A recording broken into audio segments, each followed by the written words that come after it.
She knelt beside his wheelchair and whispered, "Would you like to dance with me?" And in that moment, watching his son's face light up for the first time in years, billionaire Daniel Morrison realized he had never truly seen his own child. "I can't stand up anymore," Alex explained, matter of fact in the way children could be about devastating truths. "My legs don't work the same way." "Dancing isn't about legs," Amara said, her voice carrying a warmth that made something in Daniel's chest crack open. "Dancing is about feeling the music and letting it move through you. Your arms work, don't they? Your heart works." Alex nodded eagerly. "Welcome back, my beautiful family and friends. If you're hooked in and you're ready to enjoy this story, click subscribe and let me know in the comments where you're watching from. Because tomorrow, I will be giving you another story just as interesting as this one. And you don't want to miss it. Now let us begin." The crystal chandeliers of Le Bernardin cast prismatic light across tables draped in Italian silk. But Daniel Morrison saw none of it. His fingers drummed against his Patek Philippe watch. $400,000 worth of Swiss precision that couldn't buy him 5 minutes of peace. Across from him, his 12-year-old son Alex sat slumped in his custom wheelchair, the boy's cerebral palsy making his movements jerky as he tried to cut his posture. "Use both hands, Alex," Daniel murmured, his voice tight with the familiar cocktail of love and frustration that had defined their relationship since the diagnosis. "Remember what the therapist said." Alex's head tilted at an angle. Never quite straight, never quite like other children, and those intelligent brown eyes that had inherited Daniel's intensity looked up with quiet resignation. "I'm trying, Dad. Trying." The word sat heavy between them. Daniel had built Morrison Industries from nothing, turned a failing construction company into a billion-dollar empire through sheer will and ruthless focus. But willpower couldn't fix his son's damaged brain, couldn't straighten his twisted spine, couldn't give him the normal childhood Daniel had planned before that devastating day in the NICU. The other diners pretended not to stare, but Daniel felt their gazes like pinpricks.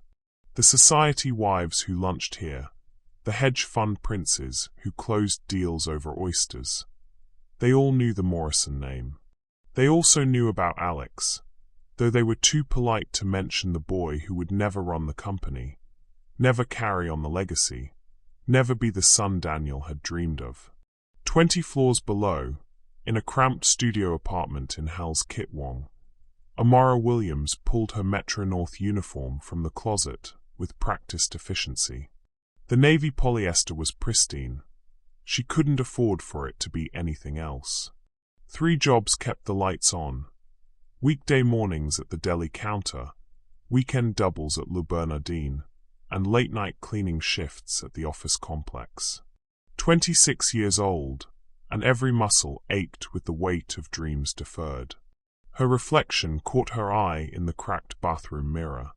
Dark skin that held too much worry for someone her age. Natural hair she'd learned to style despite never affording a real salon. And eyes that still sparked with defiance despite everything life had thrown at her. Amara grabbed her black flats, the only pair that didn't pinch after 10 hours, and the subway card she'd loaded with her last $20. The train would be packed with people heading to their Saturday shifts, all of them grinding towards something better, or at least trying to survive another day. She thought about the envelope hidden under her mattress. Nursing school acceptance letter, dated 3 months ago. The scholarship covered tuition, but not living expenses. Not the books. Not the lost income from the jobs she'd have to quit. Every night she calculated the numbers, and every morning they still didn't add up. But today was Saturday, which meant Le Bernardin, which meant the best tips of her week. Today, she would smile at customers who barely saw her as human, would nod graciously when they complained about the temperature of their water or the angle of their silverware. She would be invisible in the way that kept her employed, and visible in the way that kept her fed. The subway screeched to a halt at 51st Street, and Amara joined the river of people flowing toward their weekend responsibilities. She had no idea that in 6 hours, her life would change forever. She had no idea that a 12-year-old boy in a wheelchair would become the catalyst for everything she'd been working toward. She had no idea that sometimes the most profound purpose finds you when you're simply trying to survive another day. Daniel Morrison straightened his tie as the valet brought his Tesla around. Alex was buckled securely in the passenger seat, his adaptive controls allowing him to enjoy the ride despite his limitations. They were heading to Le Bernardin for their monthly father-son lunch, a tradition Daniel had started more for his own guilt than Alex's enjoyment. "Dad." Alex's voice carried that particular hesitation that always made Daniel's chest tight. "Can I ask you something?" "Of course, son. Do you ever wish I was different?" The question landed like a physical blow. Daniel's hands gripped the steering wheel tighter, the city blurring past them in expensive silence. How could he answer that? How could he tell his son that every day he grieved the child who might have been, while also loving fiercely the child who was? "Alex, you're perfect exactly as you are," he said, the lie sliding out smooth as silk. But Alex was too smart, too intuitive. His silence spoke volumes. Le Bernardin's Saturday lunch service hummed with the orchestrated chaos that only came from years of refined precision. Amara moved between tables like a dancer who'd memorized every step, her practiced smile never wavering as she refilled water glasses and adjusted silverware that was already perfectly aligned. Table 12 was different. She'd noticed them the moment they'd arrived. The man in the charcoal Tom Ford suit, whose watch probably cost more than her annual rent, and the boy in the sleek wheelchair, who kept his eyes downcast as if apologizing for existing. Father and son, clearly, sharing the kind of tense silence that spoke of love complicated by unspoken disappointments. "More sparkling water, sir?" Amara asked softly, approaching their table with the bottle of San Pellegrino that had barely been touched. Daniel Morrison looked up, his steel-gray eyes taking her in with the quick assessment of a man used to categorizing people by their usefulness. "Yes, thank you." She poured carefully, the crystalline sound of bubbles, rising mixing with the ambient classical music that drifted from hidden speakers. As she moved around the table, she caught the boy, Alex, she'd heard his father call him, watching her with curious intensity. "I like your bracelet," Alex said suddenly, his words slightly slurred but clear enough. He was looking at the thin silver chain around her wrist, adorned with a small charm in the shape of a dancing figure. Amara paused, surprised. Most customers barely acknowledged her existence, let alone noticed personal details. "Thank you. It was my grandmother's. She used to say that dancing was praying with your body." Alex's face lit up with genuine interest. "I used to dance. Before." He gestured vaguely at his wheelchair, and Amara's heart clenched. "Used to," she said gently, setting the water bottle aside and crouching slightly to meet his eye level. "Who says you stopped?" Daniel's fork froze halfway to his mouth. His son was having a real conversation, not the stilted exchanges they usually managed, but actual connection. With a waitress. A black waitress who was treating Alex like he mattered, not like he was broken. "I can't stand up anymore," Alex explained, matter of fact in the way children could be about devastating truths. "My legs don't work the same way." "Dancing isn't about legs," Amara said, her voice carrying a warmth that made something in Daniel's chest crack open. "Dancing is about feeling the music and letting it move through you. Your arms work, don't they? Your heart works." Alex nodded eagerly. The restaurant had grown quieter around them, other diners unconsciously tuning in to the gentle magic happening at table 12. Even the busboys had slowed their movements, sensing something sacred unfolding. Then the impossible happened. A new song began filtering through the sound system. At last, by Etta James, rich and soulful and filled with longing. Amara's eyes widened slightly. She'd requested this song months ago, and the manager had finally added it to the playlist. "This is my favorite song," she whispered to Alex, and something shifted in the air between them. "Mine too," Alex breathed. "My mom used to play it." Daniel's hand went still on his wine glass. Alex never mentioned his mother, the woman who'd left 2 years after the diagnosis, unable to handle the reality of their son's condition. Daniel had buried that pain so deep he'd forgotten Alex might carry it too. Amara stood slowly, and in a moment that would replay in Daniel's memory for the rest of his life, she extended her hand to Alex. "Would you like to dance with me?" The question hung in the air like spun gold. Daniel's immediate instinct was to intervene, to protect his son from the embarrassment, to maintain the careful boundaries that kept their fragile world intact. But something in Amara's eyes stopped him, a complete absence of pity, replaced by something much more powerful, recognition. Alex looked at his father, seeking permission for a miracle. Daniel found himself nodding. What happened next defied every assumption Daniel had made about his son's limitations. Alex wheeled his chair back slightly, creating space, and began to move his upper body to the rhythm. His movements were uncoordinated by conventional standards, but there was joy in them. Pure, unfiltered joy that Daniel hadn't seen in years. Amara began to sway beside him, her movements graceful but not showy, letting Alex lead the tempo. She raised her arms in fluid arcs, and Alex mirrored her, his face transformed with concentration and delight. Other diners had stopped eating entirely, watching as this unexpected duet unfolded between a boy in a wheelchair and a waitress who saw him as complete. "Like this?" Alex asked, attempting a spin in his chair. "Perfect," Amara laughed, her own movements becoming more elaborate as Alex's confidence grew. "You're a natural." The music swelled, and for 3 minutes and 47 seconds, Table 12 became its own universe.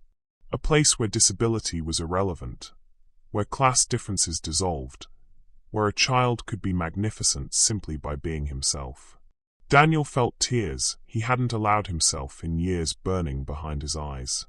This was his son, not the damaged version he'd been mourning, not the burden he'd been managing, but Alex. Brilliant, sensitive, beautiful Alex, dancing with abandon because someone had seen his worth. As the song faded, Alex was breathless with excitement. "Dad, did you see? I was dancing." "I saw," Daniel whispered, his voice thick. "I saw everything." Amara gently squeezed Alex's shoulder. "You, sir, are an excellent dancer. Don't let anyone tell you different." The spell began to break as normal restaurant sounds resumed. The clink of silverware, the murmur of conversation, the business of expensive dining continuing around them. But something fundamental had shifted, like tectonic plates rearranging deep beneath the surface. Daniel looked at this woman, this waitress he'd barely noticed 15 minutes ago, and realized she had just given his son something he'd been unable to provide in 12 years of trying. The experience of being celebrated exactly as he was. "Thank you," he said quietly, the words inadequate for the magnitude of what had just occurred. Amara smiled, straightening her uniform. "Thank you for letting him lead." As she moved away to tend to other tables, Alex was still glowing. "Dad, can we come back next week? I want to dance with Amara again." Daniel nodded, not trusting his voice. Because in that moment, watching his son's face radiate happiness, he realized his life had just changed forever, and he had absolutely no idea what to do about it. The Tesla's silence felt suffocating as Daniel navigated through Manhattan traffic. Alex hummed, at last, from the passenger seat, his fingers moving in small dancing motions against his wheelchair's armrest, completely oblivious to the storm brewing in his father's mind. What the hell just happened back there? Daniel's grip tightened on the steering wheel. In 12 years of fatherhood, he'd constructed careful walls around Alex's world. Specialized schools, private therapists, controlled environments where his son's differences could be managed, contained, normalized. And in 3 minutes, a waitress had blown through every barrier he'd built. "Dad, when can we go back?" Alex asked, his voice bright with anticipation. "Maybe Amara can teach me more moves. Did you know dancing is praying with your body?" "That's what she said." "Alex." Daniel's voice came out sharper than intended. She was just being polite. "That's her job, to be nice to customers." The light in Alex's eyes dimmed slightly. "But she meant it. I could tell." "No, she didn't."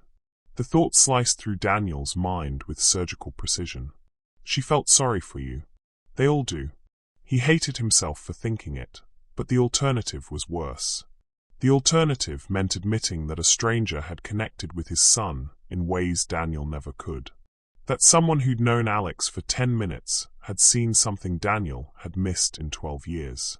The penthouse elevator carried them up 47 floors in glass-walled silence. Their home, a minimalist showcase of steel and marble that had been featured in Architectural Digest, felt colder than usual. Everything pristine, everything in its place, everything designed to project success and control. "I'm going to practice," Alex announced, wheeling toward his room. "Maybe I can show Amara new moves next time." "Alex, wait." Daniel caught his son's wheelchair, kneeling to meet his eyes. "Listen to me. What happened today? We can't expect it to happen again. People have jobs to do, responsibilities. We can't assume. We can't assume anyone will ever love you the way she seemed to." "Assume what, Dad?" Daniel's throat constricted. How could he explain the brutal mathematics of their world? That kindness often wore masks? That people like Amara, good people, decent people, usually had their own struggles, their own limitations? That getting Alex's hopes up would only lead to devastation when reality reasserted itself? Just don't get too attached to the idea, okay? Sometimes people are friendly because they want something. Alex's face crumpled with confusion. What would she want from us? Money, charity, the satisfaction of helping the poor disabled boy. Nothing, son. Forget I said anything. But the damage was done.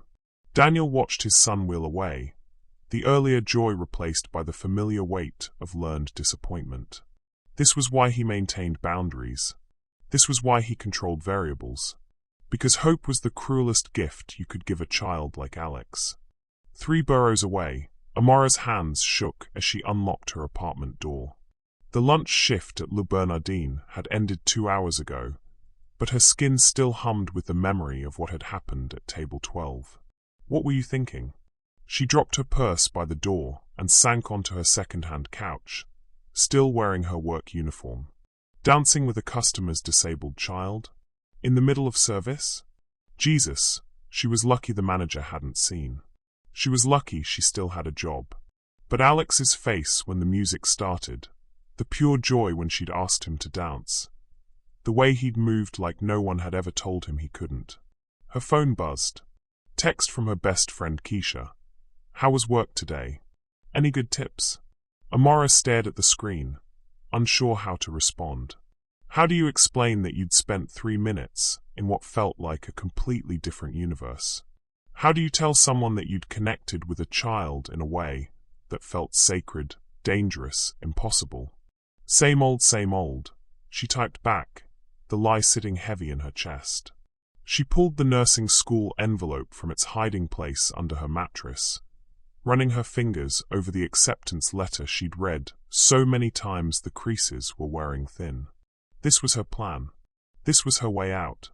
Not getting emotionally invested in wealthy customers who would forget her name by next week. But would they forget? Would Alex forget? More importantly, and this terrified her, would she be able to forget them? The rational part of her brain kicked into overdrive. She'd done her job. She'd been kind to a customer. End of story. Alex Morrison, she'd caught his last name when the hostess had seated them, lived in a world completely separate from hers. Billion-dollar empire, penthouse apartments, private schools. What did she know about children like that? What business did she have thinking she could make a difference? You don't know anything about his life, she told herself firmly. Asterisk, you served him lunch and made him smile. That's it. But her grandmother's voice whispered back. Baby girl, sometimes the Lord puts people in your path for a reason. Amara stood abruptly, pacing the small space between her kitchenette and couch. She couldn't afford to think like that. She couldn't afford to invest emotionally in people she'd probably never see again. She had 3 jobs, school applications, a future to build. She didn't have the luxury of playing savior to lonely rich kids. Even if that lonely rich kid had looked at her like she'd hung the moon. Even if his smile had felt like the most important accomplishment of her week. Focus, she commanded herself. Tomorrow is the deli counter. Tuesday is cleaning offices. Keep your head down, save your money, get to nursing school. But as she tried to fall asleep that night, all she could hear was Alex's voice. Dancing is praying with your body. And all she could see was the look in his father's eyes. A mixture of gratitude and terror that suggested Daniel Morrison was just as lost as his son, just in different ways. Back in the penthouse, Daniel stood in his home office surrounded by the artifacts of his success. Awards, photos with politicians and celebrities, framed articles about Morrison Industries' latest acquisitions. None of it felt real anymore. He pulled out his phone and, after a moment's hesitation, searched for Amara Williams on social media. Nothing came up immediately. She wasn't the kind of person who maintained a public online presence. But he found himself wondering anyway. Where did she live? What was her story? Why had she looked at Alex with such complete acceptance? This is insane, he told himself, closing the browser. She's a waitress who did her job well. That's all. But his finger hovered over the Le Bernardine contact information. He could call, ask for her schedule, ensure they were seated in her section next week. For Alex, of course. Because his son had smiled today in a way Daniel hadn't seen in years. The phone rang before he could act on the impulse. Morrison. His voice was crisp, professional, the armor he wore for the outside world. Daniel, it's Margaret. His ex-wife's voice still had the power to set his teeth on edge. I wanted to discuss Alex's summer arrangements. What about them? The camp in Switzerland. I think it would be good for him. Other children with similar challenges. A controlled environment. Controlled. There was that word again. The theme of Alex's entire existence. He's happy with his current routine, Daniel said carefully. Is he? Because from what I understand, you're still taking him to public restaurants, exposing him to situations where people might stare or... Margaret. His voice cut through her complaint like ice. Alex had a wonderful time today. He danced. Silence on the other end of the line. He what? He danced. With someone who saw him as perfect exactly as he is. More silence. Then, Daniel, you can't let him get unrealistic expectations about what his life can be. It's cruel. Cruel. The word hit him like a physical blow, because wasn't that exactly what he'd been thinking? Wasn't that why he'd warned Alex not to get attached? I have to go, he said abruptly, ending the call. But Margaret's words echoed in the silence of his pristine apartment. Unrealistic expectations, controlled environment, similar challenges. Maybe she was right. Maybe today had been an anomaly, a beautiful moment that would only make reality harder to bear. Maybe the kindest thing he could do was ensure it never happened again. But then he remembered Alex's laugh. Pure and joyful and completely free. And Daniel Morrison, billionaire, empire builder, master of his universe, realized he had absolutely no idea what the right choice was. Tuesday morning brought the kind of rain that turned Manhattan into a study of grey watercolor, washing the city's harsh edges into something softer, more forgiving. Daniel stood at his office window 40 floors above the street, watching the storm and trying to focus on quarterly projections instead of the memory that had been haunting him for 3 days. His assistant knocked. "Mr. Morrison? There's been an accident." The words hit him like ice water. "Alex?" "No, sir. At the Riverside Community Center construction site. A worker fell through unstable scaffolding.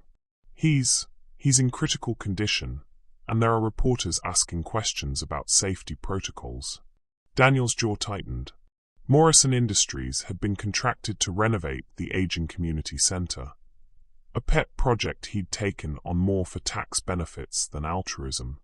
Now it threatened to become a public relations nightmare. "Get the car," he said grimly. "I need to see the site myself." An hour later, he stood in the rain outside the community center, watching paramedics load a man onto a stretcher. The victim was conscious, but barely, and Daniel felt the familiar weight of responsibility settle on his shoulders like lead. Behind police barriers, a small crowd had gathered, mostly local residents whose worried faces reminded him uncomfortably of Alex's expression when he was scared. "Mr. Morrison?" A reporter pushed forward, microphone extended. "Do you have any comment on the safety violations that led to?" "No comment until we complete our investigation," Daniel said curtly, but the damage was spreading. He could already see the headlines. "Billionaire's company cuts corners, worker pays price." "Daddy." The voice was soft, almost lost in the rain, but it stopped Daniel's heart. He turned, scanning the crowd, and there, pushing through the gathered onlookers, was Alex in his wheelchair, getting soaked despite the plastic poncho someone had draped over him. "Alex, what are you doing here?" Daniel rushed toward his son, panic flaring. "Where's Mrs. Wong?" "She's inside," Alex said, pointing toward the community center's main entrance. "We were here for my appointment with Dr. Martinez. The physical therapy session." Of course. Daniel had forgotten. Tuesday afternoons, Alex came here for sessions with the sliding scale therapist who worked with special needs children. The same community center Daniel's company was renovating. The same building where a man had nearly died because of faulty scaffolding. The irony was suffocating. "We need to leave. Now." Daniel began pushing Alex's wheelchair toward the car, but the boy resisted. "Wait, Dad. Look." Through the rain-streaked windows of the community center, Daniel could see into what must be the main activity room. A group of elderly people sat in folding chairs, while someone led them in gentle chair exercises. The someone moved with familiar grace, her natural hair pulled back in a simple ponytail, her movements patient and encouraging as she worked with people whose mobility was limited by age or condition. Amara Williams. "It's her," Alex whispered, wonder in his voice. "It's Amara. Dad, she works here too." Daniel's mind reeled. The waitress from Le Bernardin worked at the community center his company was renovating. The same community center where his son received therapy. The universe had a twisted sense of humor. Before he could process this fully, Amara looked up and saw them through the window. Her eyes widened with recognition, and she said something to the elderly group before hurrying outside, pulling on a rain jacket. "Alex, Mr. Morrison." She jogged toward them, her voice bright with genuine surprise. "What are you doing here? Are you okay?" "I heard about the accident." She was breathless from running, raindrops clinging to her dark skin, and Daniel found himself staring. This was a different version of Amara, not the polished server from the restaurant, but someone comfortable in her own environment, someone who belonged. "I come here for therapy," Alex explained eagerly. "I didn't know you worked here too." 3 afternoons a week, Amara said, crouching beside his wheelchair despite the puddles forming around them. "I help with the senior fitness program. And sometimes She paused, glancing up at Daniel uncertainly. "Sometimes what?" Alex prompted. "Sometimes I teach basic dance therapy to kids in the special needs program. Kids who might benefit from movement that doesn't focus on what they can't do, but on what they can. The words hit Daniel like a physical blow. She wasn't just being kind at the restaurant. This was what she did. Help people like Alex find their own versions of grace. "Can I join?" Alex asked immediately. "Please, Dad. Can I be in Amara's dance class?" Before Daniel could respond, a commotion erupted near the construction site. The injured worker was being loaded into an ambulance, and reporters were pushing closer, cameras turning toward Daniel. "Mr. Morrison, is Morrison Industries responsible for?" "We need to get inside," Amara said quickly, understanding the situation without explanation. "The reporters won't follow you into the building." She began pushing Alex's wheelchair toward the entrance, and Daniel found himself following, grateful for her quick thinking. The community center's lobby was warm and smelled of coffee and industrial cleaning products, a sharp contrast to the sterile perfection of Daniel's usual environments. "Mrs. Wong is probably worried," Amara said, addressing Alex. "Your therapy session got cancelled because of the emergency, but she's been looking for you." As if summoned, a small Chinese woman in her 60s appeared, relief flooding her face when she saw Alex. "There you are. I was so scared when I couldn't find you." Mrs. Wong looked between Daniel and Amara with curiosity. "Mr. Morrison, I didn't expect to see you here." "Neither did I," Daniel said quietly. An awkward silence settled over the group. Outside, they could hear the murmur of reporters and the distant wail of sirens. Inside, the community center continued its quiet work. Elderly people exercising, children playing, life continuing despite the chaos outside. "The rain's supposed to keep up all afternoon," Amara observed. "The reporters probably won't leave for a while." She was right. Daniel pulled out his phone and saw 17 missed calls from his PR team. The outside world was demanding answers he wasn't ready to give, accountability he wasn't sure how to process.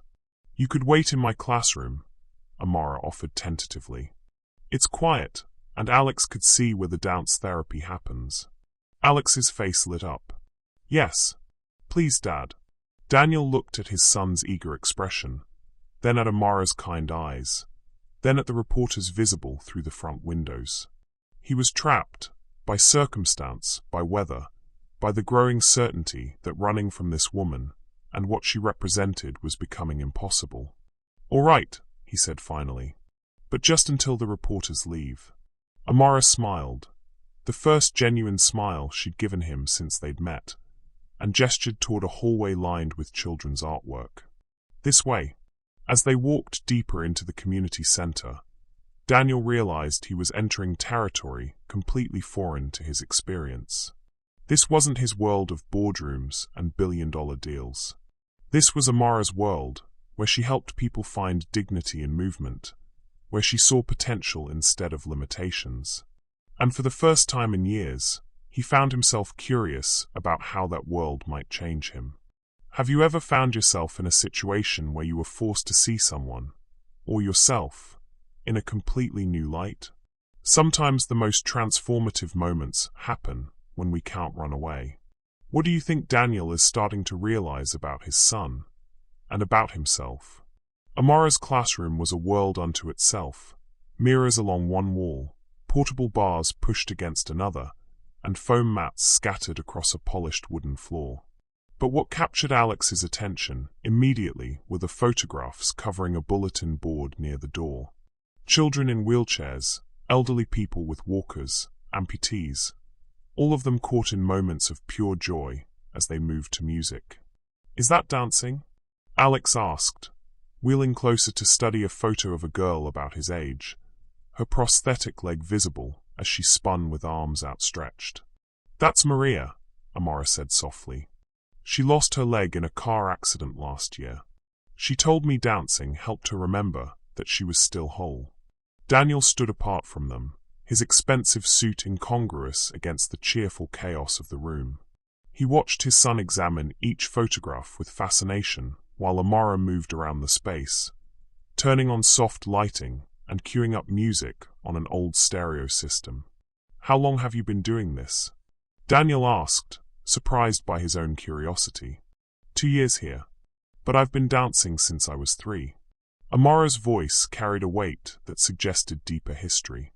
My grandmother raised me, and she believed movement could heal anything. When your heart hurts, baby girl, you dance it out, she used to say. What happened to your parents?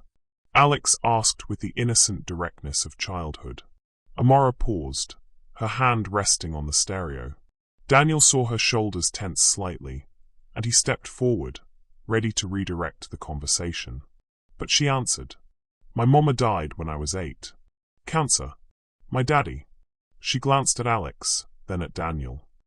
My daddy couldn't handle raising a little girl on his own. He tried for a while, but the drinking got worse, and eventually my grandmother stepped in. The silence that followed was heavy with recognition. Daniel felt something shift in his chest, the familiar ache of understanding what it meant to be the parent who wasn't enough. But your grandmother sounds wonderful, Alex said, his voice gentle with empathy Daniel rarely heard from him. She was everything, Amara agreed, her smile returning. She worked 3 jobs to keep us afloat, but every night she'd put on music and we'd dance in our tiny kitchen. Told me that as long as I could move, I could find joy. As long as I had music, I had hope. Had. Past tense. Daniel noticed. She's gone now, he asked quietly. 3 years ago. Heart attack. Amara's voice caught slightly. That's when I started working here. I needed to be around people who understood what it meant to keep moving when everything felt broken. Daniel's throat constricted. He recognized that particular grief, the loss of the one person who believed in you unconditionally, who saw your worth when you couldn't see it yourself. He'd felt it when his own mother died, when the woman who'd encouraged his entrepreneurial dreams was no longer there to witness his success. Dad gets sad sometimes too, Alex said suddenly, his young wisdom cutting through the adult pretense. Since Mom left, he thinks I don't notice, but I do. Daniel's face flushed with embarrassment and pain. Alex, it's okay, Dad. I know it's not your fault. Mom couldn't handle having a broken son. You are not broken. The words exploded from Daniel with such force that both Alex and Amara jumped. Don't ever say that. Don't ever think that. But even as he said it, Daniel realized the horrible truth. His own actions had taught Alex exactly that lesson. Every controlled environment, every managed interaction, every careful boundary had whispered the same message. You're too fragile for the real world. You're too much of a burden for normal people to handle. Amara was watching him with those perceptive eyes, seeing through his polished exterior to the raw guilt underneath. Mr. Morrison, she said carefully, can I ask you something? He nodded, not trusting his voice. When was the last time you danced with your son? The question hit him like a sledgehammer. Daniel's mind reeled back through 12 years of fatherhood, physical therapy appointments, medical consultations, special schools, adaptive equipment. When had he ever simply played music and moved with Alex? When had he ever celebrated his son's body instead of trying to fix it? We don't. He stopped, the truth too painful to articulate. I used to dance with Mom, Alex said quietly. Before she got scared of me. Scared. The word hung in the air like an indictment. Daniel felt his carefully constructed walls crumbling as he finally understood what he'd been doing. He hadn't been protecting Alex from the world's cruelty.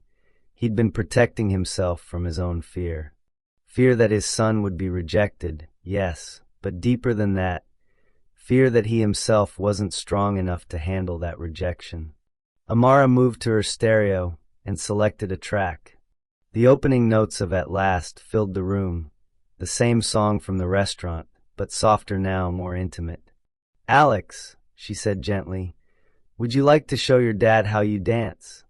Alex looked uncertain. What if I'm not good at it? Baby, Amara said, unconsciously echoing her grandmother's endearment. There's no such thing as not being good at moving to music. There's only moving honestly. She began to sway, her movements simple and inviting. Alex watched for a moment, then began to move his arms in rhythm. Slowly, hesitantly, he started wheeling in small circles, his upper body flowing with the melody.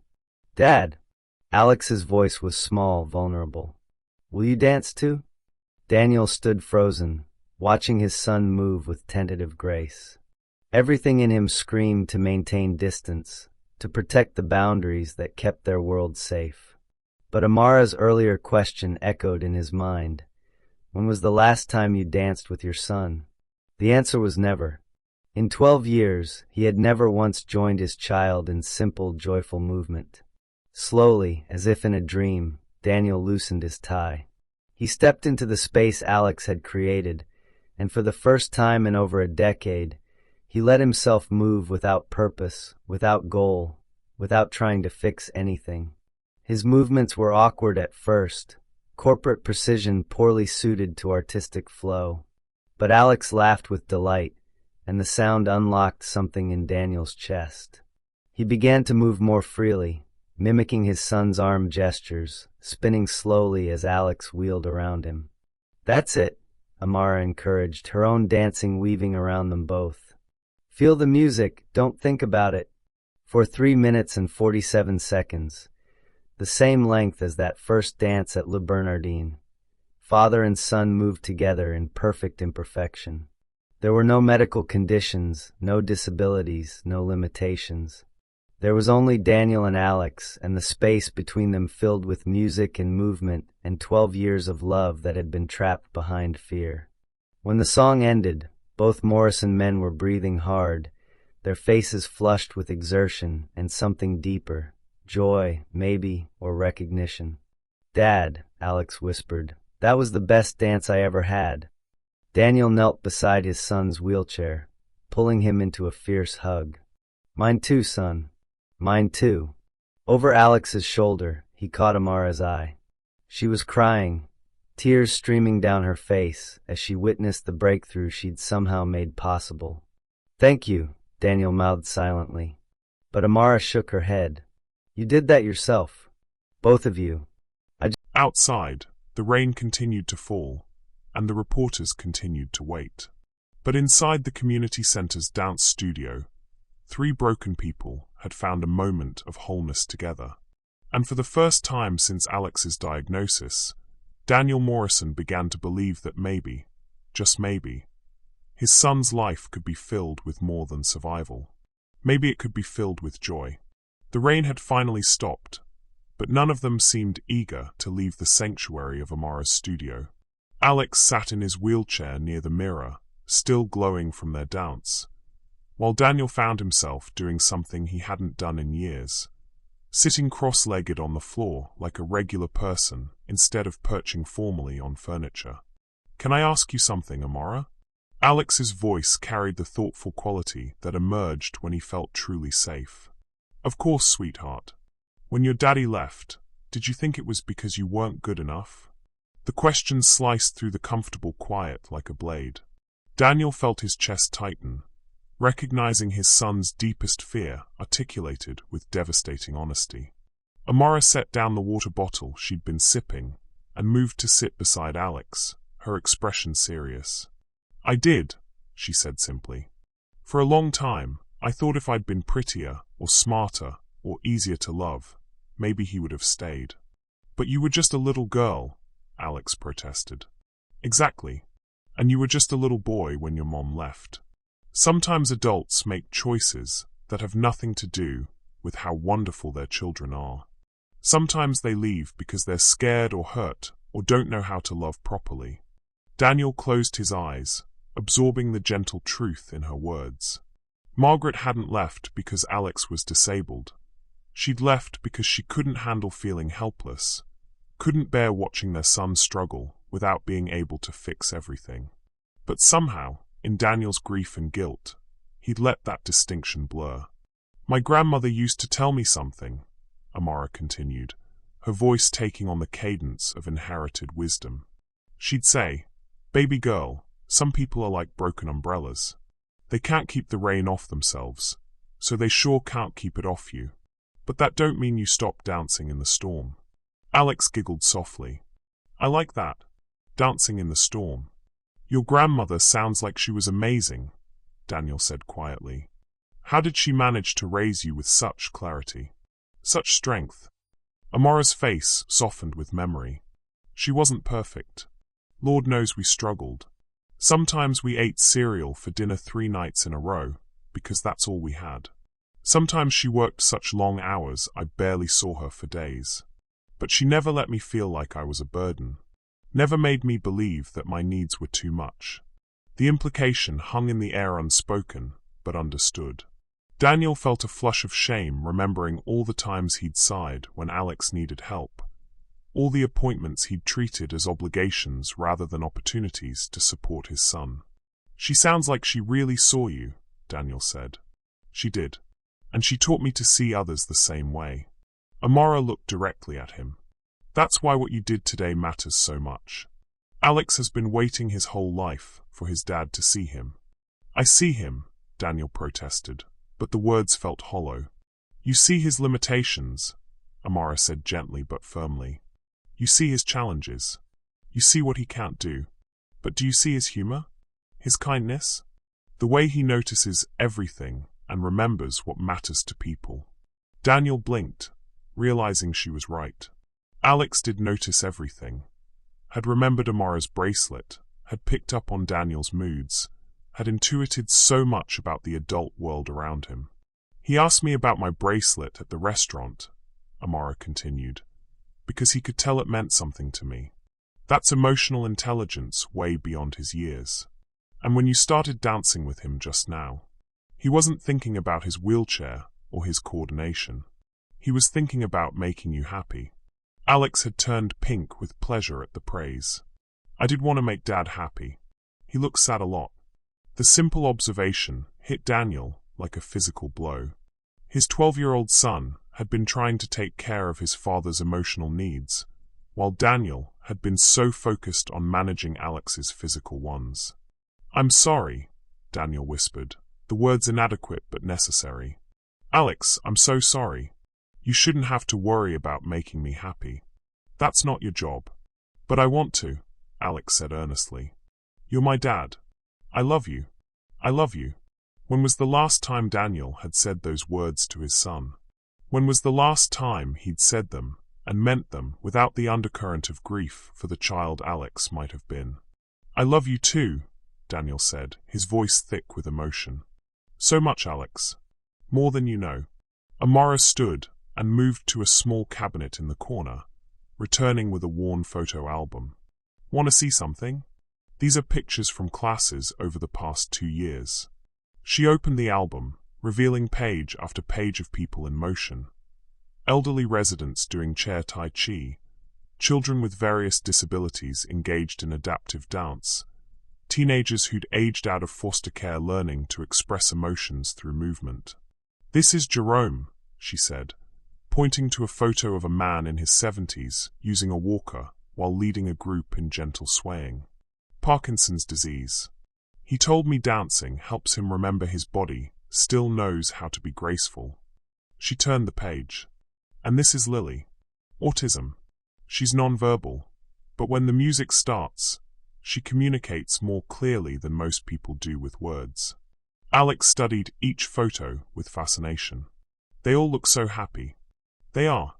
In those moments, they're not defined by their diagnoses or their limitations. They're just people moving to music, connecting with each other.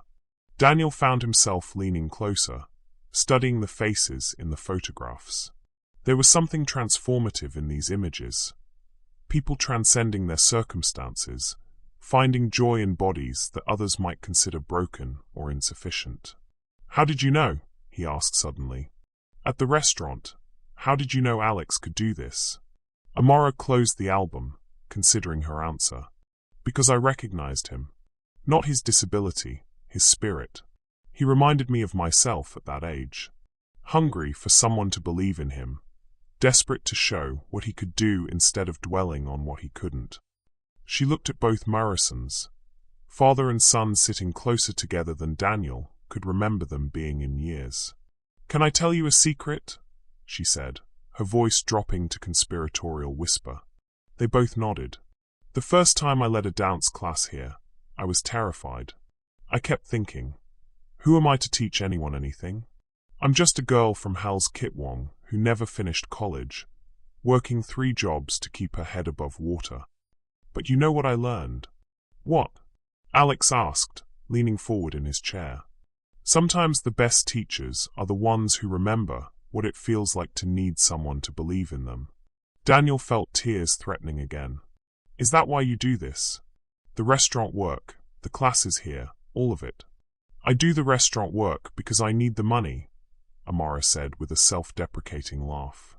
But I do this because my grandmother raised me to pass on what was given to me. She couldn't give me much. We never had money or security, or any of the things most people take for granted. But she gave me the knowledge that I was worthy of love exactly as I was. And she taught me that sometimes the most important thing you can do for someone is help them remember their own worth.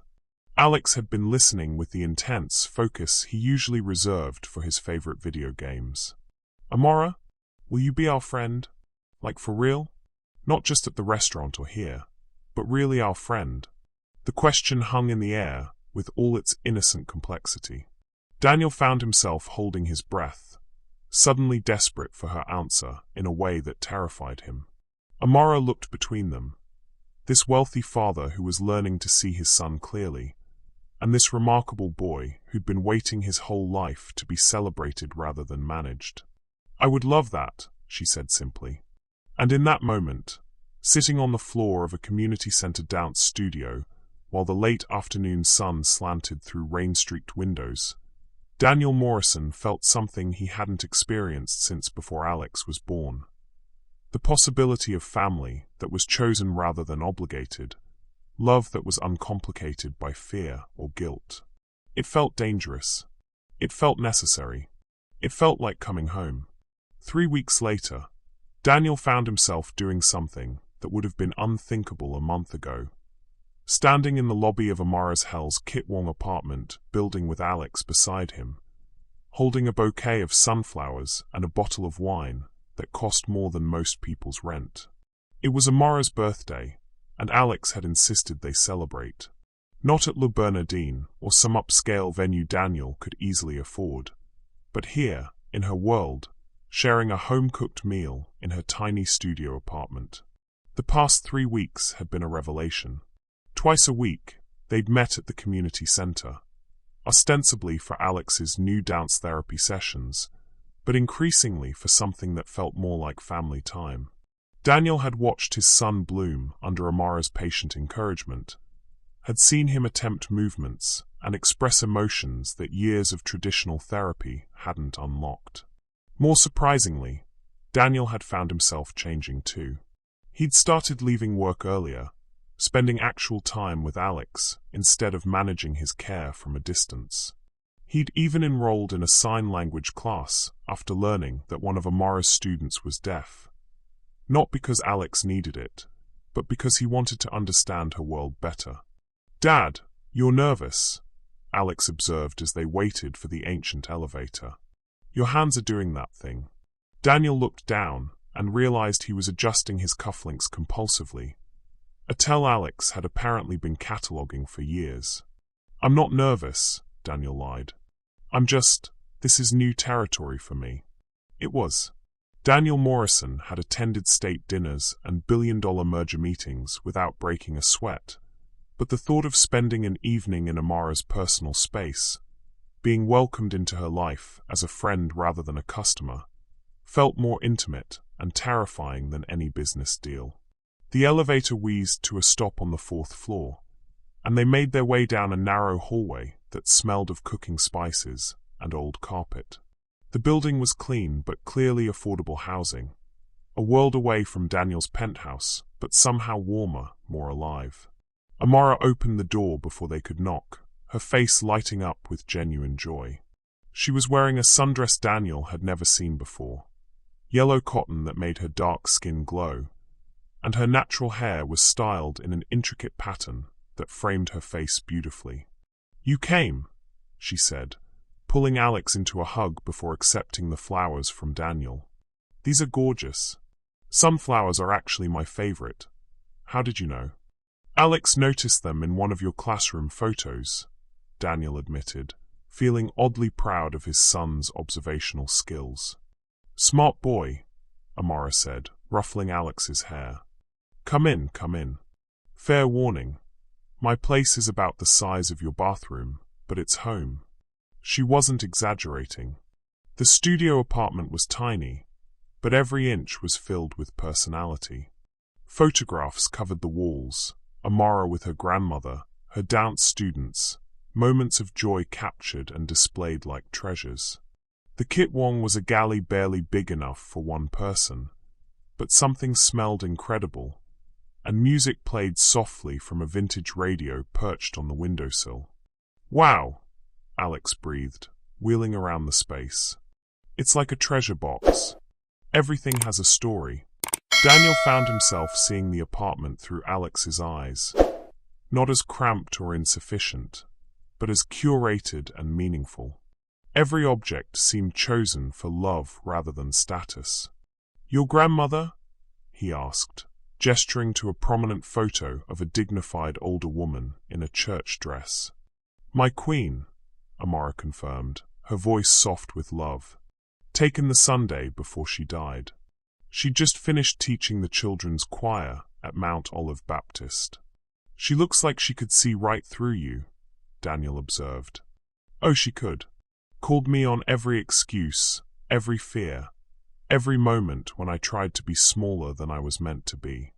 Amara moved to the stove, stirring something that smelled like comfort itself. She would have loved you too. They settled into an evening that felt like stepping into an alternate universe. Dinner was simple: fried chicken, mac and cheese, collard greens, and cornbread. But it was the best meal Daniel had eaten in years. Not because of the food, though it was delicious, but because of the conversation. Alex told stories about his week, and Amara listened like every word mattered. She shared tales from her various jobs, making even difficult customers sound like characters in an entertaining play. And slowly, gradually, Daniel found himself relaxing in a way he hadn't since childhood. Can I ask you something personal? Daniel said as they finished eating. Shoot. Why haven't you started nursing school yet? You were accepted months ago. Amara's smile faltered slightly. Money. The scholarship covers tuition, but not living expenses. I can't afford to quit my jobs, and I can't do both. What if someone helped? Daniel said carefully. What if there was a way? No. The word came out sharp, final. Daniel, no. I appreciate the thought, but I can't let you pay my way through school. Why not? I have more money than I could spend in 10 lifetimes. Alex adores you. You've given us both something priceless. Because that changes everything. Amara stood abruptly, moving to the small window that looked out over the fire escape. Because then I'm not your friend anymore. I'm your charity case. Daniel felt the temperature in the room plummet. That's not how I see it. Isn't it? Amara turned to face him, her eyes flashing with hurt and anger. The billionaire swooping in to save the poor black girl? How very predictable. That's not fair, Daniel said, standing as well. You know that's not what this is about. Do I? Because from where I'm sitting, it looks like the same story that's been playing out for centuries. Rich white man thinks he can solve all my problems with his checkbook. Alex had gone very quiet, his eyes darting between the two adults as their voices rose. Daniel noticed his son's distress and tried to moderate his tone, but the damage was spreading. I'm trying to help someone I care about, Daniel said. Someone who's helped my son in ways I never could. By making me dependent on you? By taking away the satisfaction of earning it myself. Amara's voice cracked. You don't understand. This isn't just about nursing school. It's about proving I can build something with my own hands, my own mind, my own strength. Pride is expensive, Daniel said, the words coming out harder than he intended. Sometimes accepting help is the smart choice. The silence that followed was deafening. Amara stared at him like he'd slapped her. Pride, she repeated, her voice dangerously quiet. You think this is about pride? I think it's about being so determined to do everything alone that you can't recognize friendship when it's offered. Friendship? Amara laughed, but there was no humor in it. Is that what you call it when you want to write a check and make all my problems disappear? When you want to turn me into another one of your projects? Stop it, Alex said suddenly, his young voice cutting through the adult argument. Please stop fighting. Both Daniel and Amara looked at him, seeing tears streaming down his face. Alex, it's okay, Amara started. No, it's not okay. Alex's voice was stronger than either of them had ever heard it. You're ruining everything. We were happy. We were like a family. Were. Past tense. Daniel felt something crumble inside his chest. In trying to help, he'd managed to destroy the most authentic relationship he'd built in years. He'd taken his corporate mentality, problem, solution, checkbook, and applied it to something precious and fragile. I should go, he said quietly. Amara nodded, not meeting his eyes. Yeah, you should. As Daniel gathered his things and prepared Alex to leave, the silence stretched between them like a chasm. The apartment that had felt warm and welcoming an hour ago now felt suffocating with disappointment. Amara, Alex said as they reached the door, his voice small and broken. I'm sorry my dad messed everything up. Oh, baby. Amara knelt beside his wheelchair, tears streaming down her face. This isn't your fault. Not any of it. But we were going to be friends forever. You promised. We are friends forever, Amara said, but her voice lacked conviction. Some things they're complicated. As the elevator carried them down to street level, Alex was unnaturally quiet. Daniel had seen his son disappointed before, but this was different. This was grief for something real they'd lost. Dad, Alex said as they got into the car. Yes, son. Why do grown-ups always ruin the good things? Daniel had no answer. Because the truth was too painful to admit. Sometimes the people who love you most are the ones most capable of destroying what matters most. And sometimes, with the best of intentions, you become exactly the kind of person you've spent your whole life trying not to be. 5 days of silence stretched between them like an ocean. Daniel threw himself into work with the desperate focus of a man trying to outrun his own thoughts. But Alex's question haunted every meeting, every decision. Why do grown-ups always ruin the good things? The Morrison Industries boardroom felt suffocating as Daniel listened to his legal team discuss the community center lawsuit. The injured worker was recovering, but his family was pressing for damages. The media had moved on to other scandals, but the financial implications lingered. We should settle, his chief counsel advised. The optics are bad enough without a prolonged court battle. How much? Daniel asked, though his mind was elsewhere. 2 million should make it disappear. 2 million. The amount Amara needed for nursing school wouldn't even register as a line item in this settlement. The irony was suffocating. He could make someone's legal problems vanish with pocket change, but he couldn't fix the much smaller problem of helping someone he cared about achieve her dreams. Sir, his counsel was waiting for an answer. Do it, Daniel said absently. But I want something added to the settlement terms. What kind of addition? I want Morrison Industries to fund a scholarship program at the community center.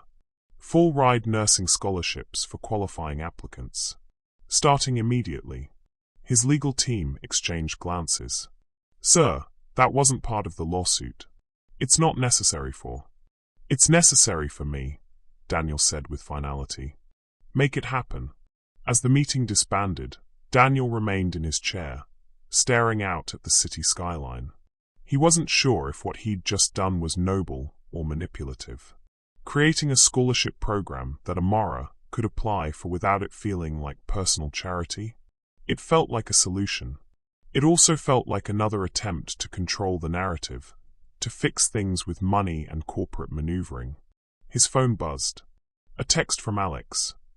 Asterisk Dad, can we go see Amara today? I miss her. Asterisk. The simple message hit him like a physical blow. His son was mourning the loss of the first adult friendship he'd ever had, and Daniel was the one who'd destroyed it. She's probably busy with work, he replied, hating himself for the evasion. Can we try? Please. Daniel stared at the phone for a long moment. Then, before he could lose his nerve, he typed, Pack your dance clothes. We're going to the community center. Meanwhile, Amara stood in her dance studio, surrounded by the echoes of laughter and music from her afternoon session with the seniors. But the joy felt hollow today, colored by the persistent ache of loss that had settled in her chest since Tuesday night. She'd replayed that argument 100 times, analyzing every word, every pause, every moment when things might have gone differently. The worst part was that she understood Daniel's perspective. He'd been trying to help, operating from genuine care and affection. But the road to emotional devastation was paved with good intentions from well-meaning people who didn't understand the cost of accepting their generosity. You look like someone stole your favorite song, observed Mrs. Patterson, one of her regular students who'd stayed behind to help stack chairs. Just tired, Amara said, forcing a smile. Mrs. Patterson, 82 years old and sharp as a tack, wasn't buying it. This wouldn't have anything to do with that fine man and his sweet boy who've been coming around, would it? Amara's hands stilled on the stereo controls. What makes you say that? Because they haven't been here since Tuesday, and you've been moving like your heart hurts ever since. The old woman's perception was uncomfortably accurate.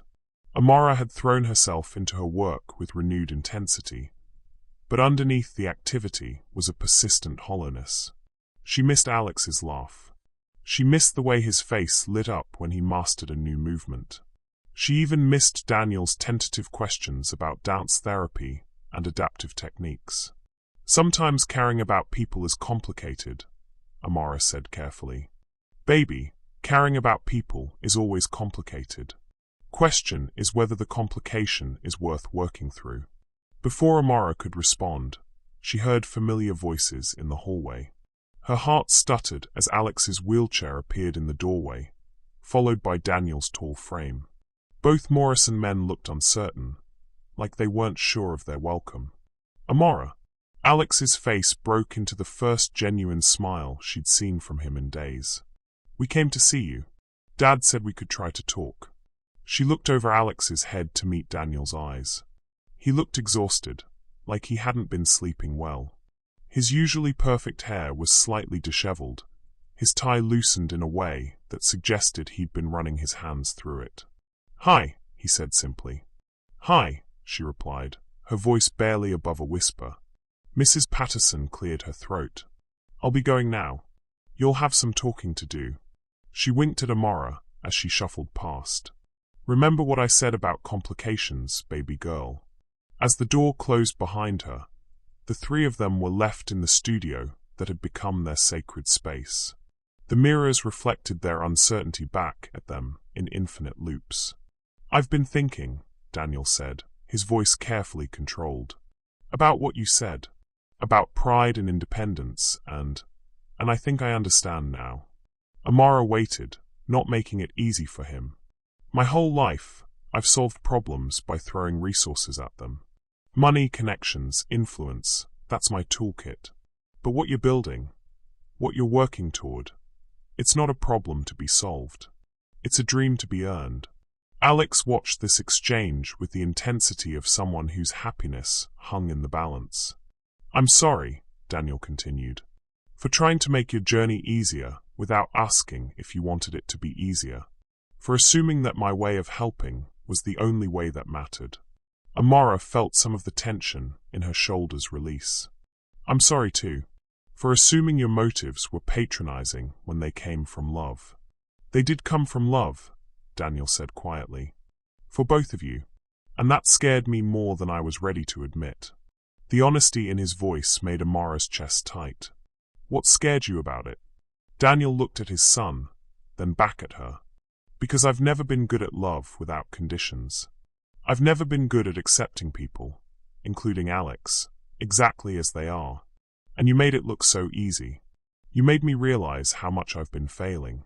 You haven't been failing, Amara said softly. You've been learning. We all have been. Can we learn together? Alex asked suddenly, his voice small but hopeful.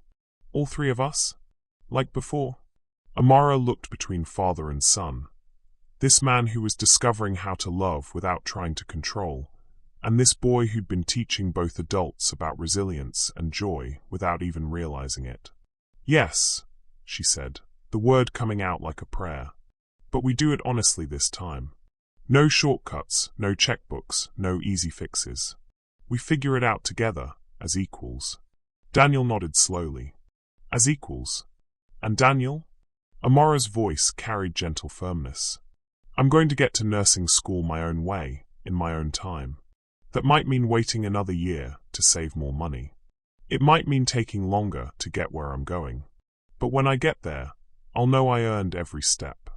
I understand, he said. And I respect that, even if it's harder to watch than I'd like. Alex clapped his hands together, the sound echoing off the mirrors. Does this mean we can be friends again? For real this time? For real this time, Amara confirmed, pulling both Morrisons into a group hug that felt like coming home after a long journey. But as they held each other in the warm light of the dance studio, none of them realized that their biggest test was still coming. Because love rebuilt on honesty is stronger than love built on illusion. But it's also more vulnerable to the truths that honesty eventually reveals. And some truths have the power to transform everything, or destroy it completely. 1 year later, the Riverside Community Center gleamed with fresh paint and new possibilities. The renovation that had begun with tragedy had transformed into something beautiful. Accessible ramps, state-of-the-art adaptive equipment, and a dance studio 3 times the size of Amara's original classroom.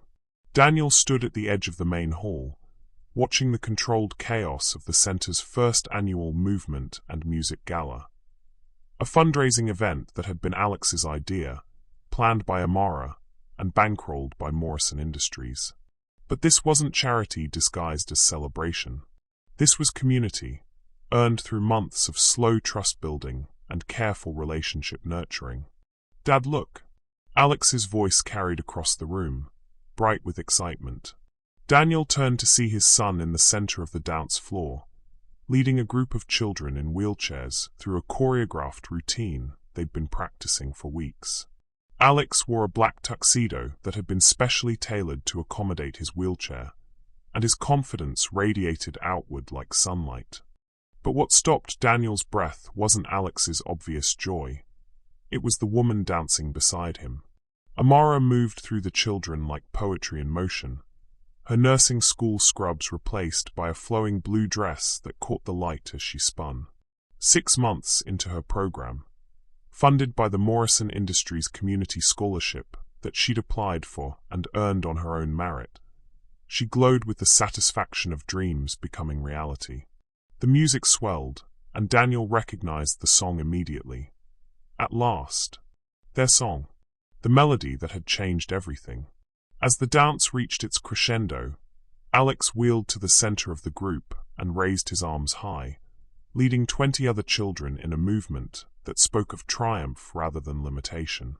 The audience, parents, community members, local politicians who'd come for the photo opportunities, rose to their feet in spontaneous applause. But Amara's eyes found Daniel's across the crowded room, and in that look was everything they'd built together. Respect earned, boundaries honored, love that had grown stronger for being tested. She walked toward him as the applause continued, her smile soft with affection and something deeper. The kind of recognition that happens when 2 broken people help each other become whole. He's magnificent, she said, stopping beside Daniel to watch Alex accept congratulations from the other children. He is, Daniel agreed. And he knows it now. Because of you. Because of all of us, Amara corrected gently. Because his dad finally learned to see him. Daniel turned to face her fully. Over the past year, their relationship had deepened beyond the initial crisis of attraction and misunderstanding. They'd navigated the complex terrain of cross-class friendship, learned to honor each other's independence while building genuine intimacy. And somewhere in that careful dance, Daniel had fallen completely, irrevocably in love. "Amara," he said, his voice steady despite the magnitude of what he was about to say. "I have something to ask you." She tilted her head, curious. Daniel reached into his jacket pocket and withdrew a small velvet box. But instead of dropping to one knee in some grand romantic gesture, he held it between them like an offering, like a question. "I'm not asking you to marry me," he said quickly, seeing her eyes widen. "Not yet. I'm asking if you'll wear this ring as a promise." "A promise of what?" "That we'll keep building this together. That we'll keep learning how to love each other honestly. That when you graduate nursing school, with your own hard work and your own achievement, I'll ask you properly if you want to spend your life dancing with me and Alex." Amara's hands trembled as she opened the box. Inside was a simple band set with a single diamond, elegant but not ostentatious. Expensive enough to reflect his means, modest enough to respect her values. "Daniel," she breathed. "Mom." Alex's voice rang out across the room as he wheeled toward them at top speed. "Mom, did Dad give you the ring?" Both adults froze. "Mom." Alex had never called Amara that before, but it had slipped out naturally, like a truth too long denied. "I'm sorry," Alex said quickly, his face flushing. "I didn't mean to." "Don't apologize," Amara said, kneeling beside his wheelchair with tears streaming down her face. "Don't ever apologize for that." She looked up at Daniel, and in her eyes he saw everything he'd been afraid to hope for. A future where Alex had a mother who celebrated him, where Daniel had a partner who challenged him to be better, where all three of them could dance together without fear or limitation. "Yes," she whispered, extending her hand. "Yes to the promise. Yes to the future. Yes to all of it." Daniel slipped the ring onto her finger with hands that shook slightly, and Alex cheered so loudly that half the room turned to look. But for once, Daniel didn't care who was watching. Let them see a billionaire on his knees before a woman who taught him everything about real wealth. Let them witness a family being born from courage and commitment rather than convention. "Can we dance?" Alex asked. "All three of us? Like we're really a family?" "We are really a family," Amara said firmly, standing and taking Alex's hand while extending her other to Daniel. "And families dance together." The music shifted as if on cue. At last, beginning to play for the third time in their story, but this time it felt like a celebration rather than a beginning. This time, when Amara asked if they wanted to dance, there was no hesitation, no fear, no resistance. Daniel took her hand and felt electricity run up his arm. Alex spun his wheelchair in joyful circles between them. And together, in front of a room full of people who represented every walk of life, they moved to music that spoke of love found after long searching, of families formed from choice rather than chance. "Daddy," Alex said as they danced, the word carrying none of the hesitation it once had. "I'm so glad we found each other." "Me too, son," Daniel replied, looking over Alex's head to meet Amara's eyes. "Me too." As the song wound toward its conclusion, Daniel realized that everything had indeed changed from that first moment when Amara knelt beside Alex's wheelchair and asked if he wanted to dance. But the change hadn't been about dramatic transformation or sudden revelation. It had been about learning to see clearly, to love without conditions, to build something real from the broken pieces of what came before. The music faded, but they kept moving, lost in their own rhythm. Around them, the gala continued, a celebration of community, inclusion, and the revolutionary power of seeing each other as complete rather than damaged. At last, Amara sang softly, echoing Etta James' timeless words. My love has come along. And in the center of it all, Alex Morrison, brilliant, beautiful, perfectly himself, spun in his wheelchair with absolute confidence, leading the dance as he'd always been meant to do. Because sometimes the most profound transformations begin with the simplest questions. Would you like to dance with me? And sometimes the answer changes everything.